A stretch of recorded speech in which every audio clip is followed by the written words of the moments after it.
Da Vinci. He's a detective, homicide division. He's earned his right to be a detective. He's a good cop. He has opinions that have been drawn from true life experiences. And like any good cop, he's frustrated with the way our legal system is working. And I agree with him. I can't explain why I shine and no one else shines. I think everybody shines in different things. And a lot of things I can't do. I can't play basketball like every other black person in America. But I can act. I know how to go to that true spot in myself because I'm there every day. I can be me. I can be whoever because I'm true to me. I can go to neutral easily. A lot of people, black, white, Mexican, young or old, fat or skinny, have a problem being true to themselves. They have a problem looking in the mirror and looking directly into their own souls. The reason I sell 6 million records, the reason I could go to jail and come out without a scratch, the reason I can walk around, the reason I am who I am today is because I can look directly into my face and find my soul. It's there. It's not sold. I didn't sell it. It's still within me. I still feel it. My heart is still connected to my body. So I could, any character, I'm going to bring that intensity, that truth, and that honesty to it because I have to repay for that blessing from Black Jesus, from God. I have to pay for that by shining. If he give you the voltage and you waste it, that's the curse. He gave me the voltage, I'm going to shine. It's not mine, it's from God. It's God. Not that it's so special that nobody got it, but all of our gifts and blessings and our strengths and our weaknesses come from God.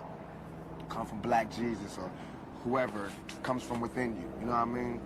So it's not really tricky. Everybody can do it if they just can go to that spot. I guess all the things that happened to me in my life allow me to go there easily. I could be the best actor anybody ever seen. Given the chance, the opportunity, and the experience, and the lessons from people, I could be the best. But right now, I don't even wish to be the best. I just want to be one of them. If you look at it from a stereotypical point of view, like how people say, you know, all your troubles with the law, how could you play a cop? Just from a stereotypical point of view, who could play a cop better? I've seen them in their evil when they think nobody's looking. I've seen the compassion. I've seen the anger. I've seen the jealousy. I've seen the fear. I've seen respect. And I've seen hate from cops more than anybody. You know what I mean? I've been there. I just got out of maximum penitentiary. I got arrested like 12 times last year. You know what I mean? Some my mistake, some destiny, some fate, and some unwarranted. You know what I mean? But for whatever reason, I got to see police more than I wanted to. So for that reason alone, I'm the perfect choice for the role. And the good part about it is that we get to show the human side of the cops doing what they do, because it is always my belief that cops are just a gang unto themselves, with the good and the bad. Just like I believe the gangbangers on the street got good and bad, like police officers do. They got stress and they got character flaws that come from their lifestyles. I did a song called Fortune and Fame. And it's like the hook goes, something we all adore. It's the one thing worth dying for. Nothing but pain, stuck in this game, searching for fortune and fame. Something we all adore. The one thing we dying for. Nothing but pain, stuck in this game, searching for fortune and fame. That's what I hear. It's so basic that we all want to be famous and noticed and watched, and we all want money and riches, and we all want the finest out of life, from the most heartless gangbanger to the most virtuous police officer. We are like brothers. We are closer than blood. And we would protect each other with our lives. And so the relationship is one of a bond that really nobody else understands. What I think, when I first read the script, how come Harrison Ford doesn't have this? Why didn't they give this to Michael Douglas? How did they get to me? This is the best script I've read. And I was on my agent like, can we really get this? He's represented the family of the man who's accused of murder this story.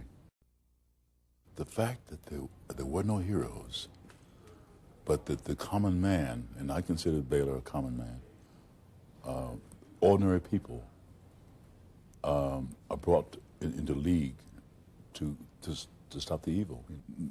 Power. Men seduced by power, their own power, and policemen have a lot of power. Here's a case, put it simply, two cops, two very effective cops. As a team, they're very, very super effective. Their job is to take down drug dealers. And the more they take down, the more they realize, well, they can also, if they kill them, they can get the money and the drugs, and in their own pockets. It's great temptation, especially for poor people.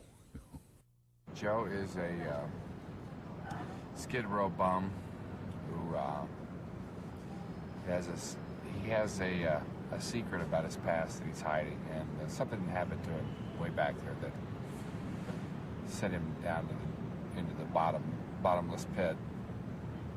He has amnesia. He doesn't even know himself. Well, everybody in this film is not what they appear to be. And I think that's like life, too. Life is not what it appears to be. And this is such a great story, and it's very unpredictable and funny in its own way. For me, Cynthia had an edge to her. She had an edge, she had a street thing, she had something that I had never played before, and that's why I liked her.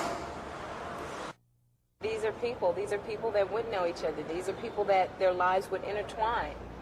And I think that's what makes it so different. I just, in scripts like this, I just get them going, and then I just try to let the characters have their way and run with it. It's about overconfidence.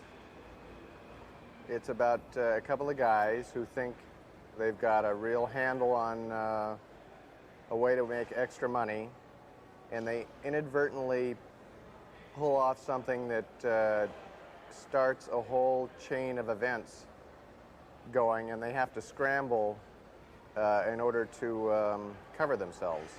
A lot of times, for me, it's watching an actor and what they do when they're not saying anything. It's how they fill up the spaces. And he did things with his face and his hands and stuff like that that I knew that he would become the person.